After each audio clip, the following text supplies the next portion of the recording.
Hello, in the next step in the series, we're going to show you how to export a snapshot of the current directory.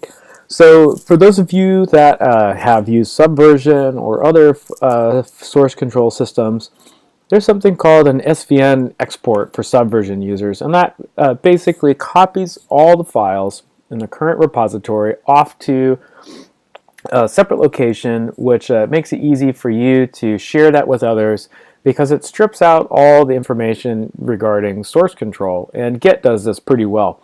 So there's a nice command that's baked into Git called git archive. And so what this lets you do is to export the current repository and get rid of any of the metadata information that Git keeps for you. So for this command, it's rather simple. I've got a local repository here that we've been working with, which is the Marlin firmware. And so I'm going to type git archive, and I'm going to use format zip file. So I'm going to export this to a zip file. And we're going to say my output should be one directly up, one directory up, and we'll call this lab.zip.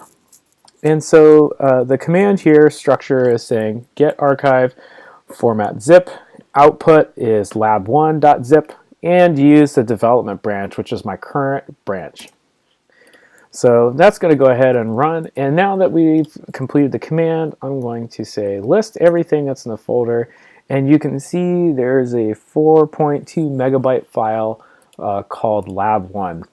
Now there's a bunch of different formats that are supported. It looks like, just scanning the man page, it looks like you can have a tar file as well if you want to use a tar file, or which is a container similar to zip file, but it's has a little bit better compression in my opinion, and it's modified for Linux. Windows users, you can also use that if you get the freeware application called WinRAR. That's WinRAR. So that's how to export your repository to zip file. Enjoy!